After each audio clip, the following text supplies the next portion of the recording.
Halo guys, kembali lagi bersama gua Uyu yang tentunya di Ngacapruk Film cuy. By the way, di kesempatan kali ini Mimin lanjutin alur cerita Martial Master nih. Pasti kalian tunggu-tunggu ya. Gak tahu juga sih, itu mah cuma perasaan Mimin doang. So, daripada banyak spoiler di awal, kita langsung saja masuk ke alur ceritanya.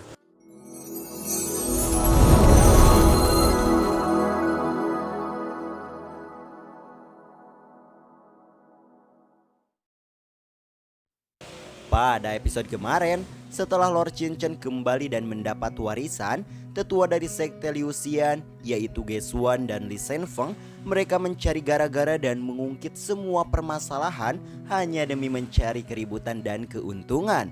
Lalu karena mengetahui bahwa Pak Tua Heinu tidak akan ikut campur, Li Shenfeng pun segera melakukan serangan. Chincen.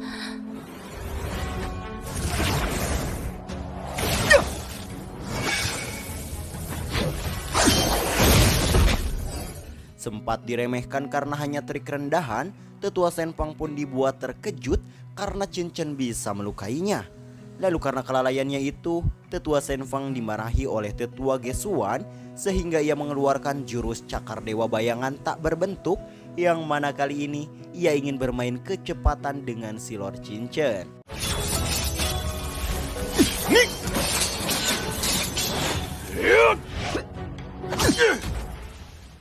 Namun sayang di hadapan Chincen sang tetua terhormat ini, ia dipermalukan, bahkan Chincen berkata hanya seperti ini juga dinamai bayangan tak berbentuk.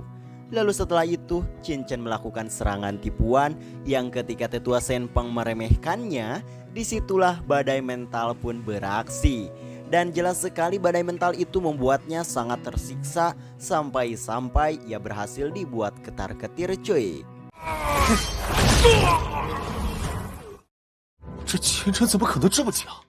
Lalu kemudian dengan kerennya si Chincen meledek tetua Li Shenfeng karena kultivasinya hanya begitu saja.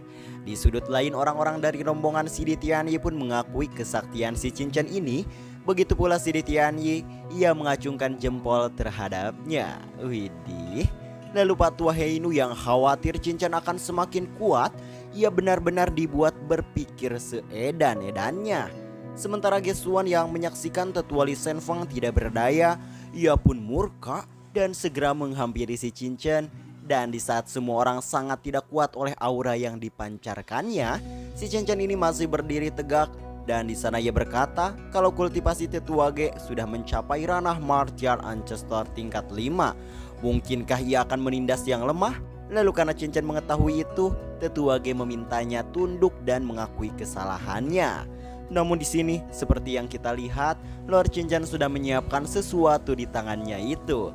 Lalu singkat cerita, tetua Ge menawarkan Chincen untuk bersedia tunduk pada sektenya, maka ia akan menjamin keselamatan semua jenius kerajaan Qi. Tetapi busuknya, omongan yang ada di luar itu berbeda dengan yang ada di dalam hatinya, yang mana ia masih dalam tujuan utamanya, yaitu ingin merebut warisan ibu kota selatan kuno. Dan pada saat bersamaan, ia juga berniat ingin membunuh semua orang dari kerajaan Qi. Jadah ya. Namun di sini Chincen mengatakan kalau sekte Liuxiannya hanya bisa mengembangkan orang yang menjadi sampah, serta jika ia memang benar-benar tunduk kepada sektenya, maka hanya akan menghancurkan masa depannya. Dan lucunya, di sini Chincen mengatakan bahwa kulit tetua Ge lebih tebal dibanding kultivasinya. Hal itu benar-benar membuat si tetua Gesuan marah dan langsung mengeluarkan kemampuannya. Namun pada saat bersamaan merasa diberi kesempatan, si Pak Tua Heinu memanfaatkan hal itu untuk membuat kesepakatan dengannya. Karena jika halnya ia sudah tertangkap oleh sekte Liuxian, bahkan dirinya juga akan jauh lebih susah untuk menyelamatkannya. Namun rayuan itu tidak membuat Chincen meleleh, malah sebaliknya. Hanya dalam satu serangan tetua Gesuan dibuat tidak berdaya.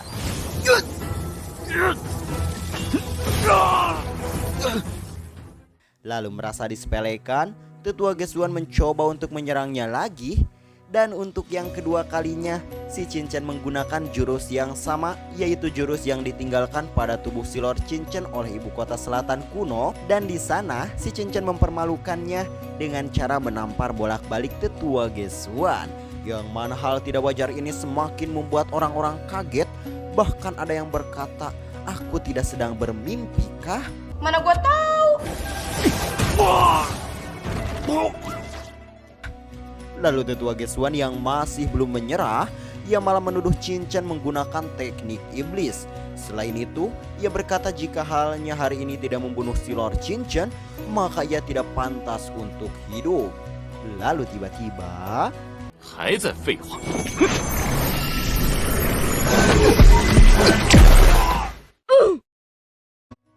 yap, setelah mulut busuk tetua Ge dibungkam, di sini Hua Tiandu yang tidak terima tetuanya dipermalukan seperti ini, ia pun langsung melancarkan serangan.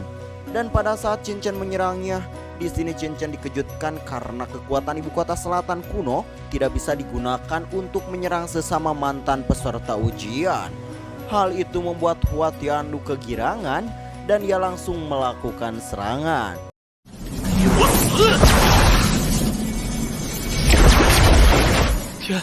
Namun di sini Hua Tiandu lupa siapa orang yang dihadapinya, yang mana seusai serangan pertamanya dipatahkan, di serangan keduanya Qin Chen langsung menyiksanya dengan teknik larangan penjara ilusi.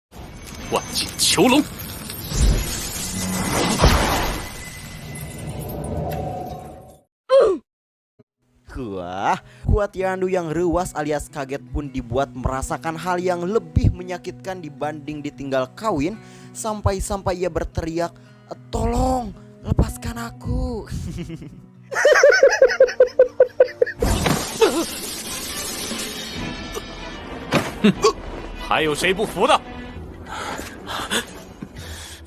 Lalu kemudian dengan keadaan diinjak oleh si Lord Qin Chen, Yuan Feng berkata, hanya dengan tatapan saja ia langsung cinta.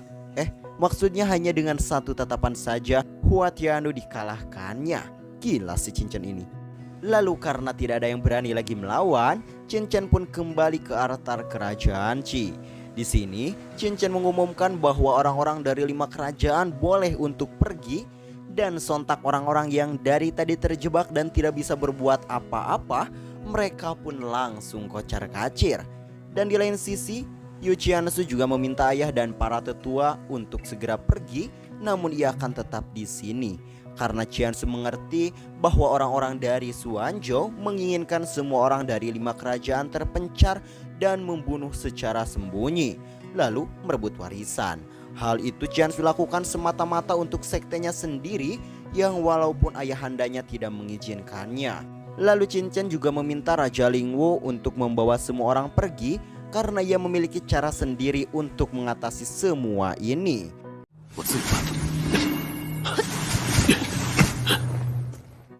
Secara tiba-tiba, Presiden Dongfang, Master Papilion Kerajaan Qi, Diaken Dinasti Wei yaitu Xiang Tian, dan juga Diaken Muleng Feng dari Papilion Dinasti Wei datang secara bersamaan. Kedatangan mereka yaitu untuk menuntaskan masalah yang terjadi di sini. Selain itu mereka berempat juga orang yang bertanggung jawab atas kompetisi ini. Lalu kemudian Diaken Xiang menanyai satu persatu orang-orang yang ada di tempat tersebut, tak terkecuali gerombolan aliran iblis yang mana mereka sudah mempunyai perjanjian, tapi kenapa datang ke tempat tersebut. Lalu salah satu tetua pun menjelaskan kalau kedatangan mereka ini mewakili faksi Guisian, yang mana hal itu tidak melanggar janji. Oke, bolehlah, ucap si Diaken. Lalu ia juga menanyakan kepada sekte Taiyi mengapa datang ke sini. Lalu salah satu tetua pun mengatakan kalau mereka hanya kebetulan datang dan tidak berniat menindas 5 kerajaan. Namun ia membalikan fakta yaitu 5 kerajaanlah yang menindas mereka.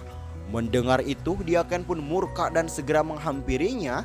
Namun ia dihentikan oleh Presiden Dongfang karena di sana ia memperkenalkan kepada Diaken Xiang salah satu Master Blood lainnya yaitu Lord Qin Chen. Lalu setelah Qin Chen memberi hormat, ia menjelaskan detail kejadian tersebut, yaitu sekte Liu Xian yang memulai dan ia tidak ada pilihan lain selain melawan. Sontak Tetua G pun angkat bicara dan menjelaskan kalau ia menyerang Cincin karena Cincin menyakiti murid-muridnya. Selain itu, ia tahu kalau Cincin sang juara bukanlah orang lemah. Mendengar Cincin sang juara jelas membuat mereka semua terkejut, dan lebih membuat Mimin terkejut adalah part ini bersambung. Oke sobat capruk, dimanapun kalian berada, seperti biasa jika kalian suka jangan sungkan dan jangan ragu untuk diklik tombol subrek dan like-nya. See you next video, thanks for watching and goodbye.